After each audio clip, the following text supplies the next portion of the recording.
शब्द भूमि प्रकाशन, मंचस्थ महानुभव सभी को मेरा सादर नमस्कार। मैं आशा दीनबंधु सेठी, वनिता विश्राम महिला विश्वविद्यालय, सूरत, गुजरात से। आज का मेरा शोध पत्र का विषय राहुल सांकृत्यायन यायावर ज्ञान दर्शन में समकालीन मनुष्य की त्रासदी। तो सबसे पहले हम ये जानेंगे कि राहुल सांकृत्यायन को घुमक्कड़ी शास्त्री की उपाधि क्यों प्राप्त है। तो राहुल सांकृत्यायन भारतीय बौद्धिक परंपरा के ऐसे यायावर चिंतक थे जिन्होंने ज्ञान को स्थिर न रखकर जीवन, यात्रा और अनुभव के माध्यम से समझा, जिससे वे घुमक्कड़ी धर्म के प्रवर्तक बन गए। जो भी व्यक्ति इतिहास को जानना चाहता है, मनुष्यता के इतिहास को जानना चाहता है, वे केवल पुस्तकें न पढ़ें, वे केवल पुस्तकें तक सीमित ना रहें, वे घुमक्कड़ बन जाए। यदि आप घुमक्कड़ में डूबे हो तो आप एक आजाद परिंदे हो। यात्रा केवल मनोरंजन के लिए नहीं, यह उनके सभी रचनाओं में झलकता है।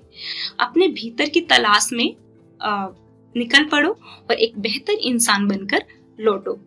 तो आज के शोध पत्र के हिसाब से कि वर्तमान समय के जो लोग हैं उनकी त्रासदी के बारे में हम जानेंगे। तो वर्तमान समय में मनुष्य के पास ऐसे कई साधन हैं। डिजिटल युग है, डिजिटल क्रांति युग है, तो कई प्लेटफॉर्म्स है, कई AI टूल्स है जिससे वे त्वरित सूचनाएं प्राप्त कर लेते हैं।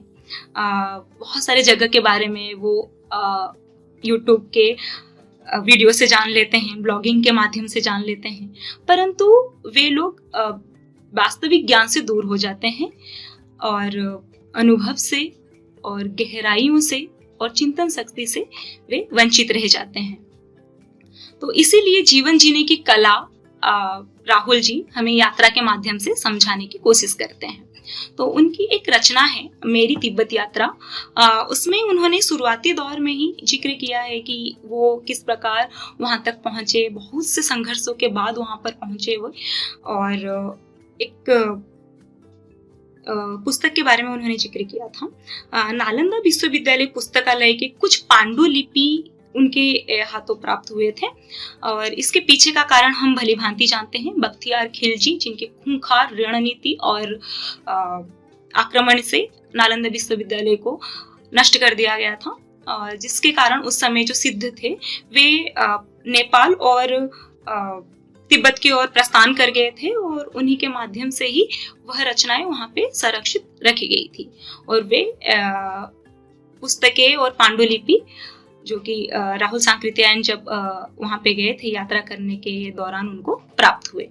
तो अब हम एक और कथ्य के बारे में जानेंगे कि हम जब यात्रा करते हैं तो उस समय केवल हम भौगोलिक स्थिति और भौगोलिक सीमा के बारे में ही नहीं जानकारी लेते हैं, अपितु हम वहाँ पर कुछ कथ्य, कुछ तथ्य और बहुत सारी प्रथा जो प्रचलित है उसके बारे में भी हम जानकारी प्राप्त कर पाते हैं। जैसे कि तिब्बत में एक प्रथा बहुत प्रचलित है जिसका उल्लेख राहुल सांकृत्यायन उनकी पुस्तक मेरी तिब्बत यात्रा में किया है। इस प्रथा के अनुसार एक परिवार के सभी भाइयों के एक ही स्त्री होती थी, और इसके पीछे बहुत रोचक कारण भी है जो मैं बताना चाहूंगी कि पीछे के कारण ये है कि जमीन की विभाजन समस्याओं को रोकना था और जिससे भाइयों के संबंध मजबूत बने रहे।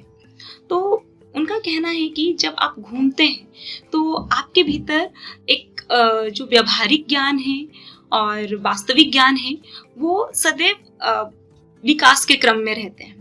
तो राहुल सांकृत्यायन को घुमक्कड़ी शास्त्री की जो उपाधि प्राप्त है वो वाकई में सराहनीय है, और हम भी चाहेंगे कि आज की ये पीढ़ी ये बात को अच्छे से समझे कि त्वरित ज्ञान लेना अति आवश्यक नहीं है, उसको समझना, अनुभव और अनुभूति के साथ उसको जीना यह अत्यंत आवश्यक है।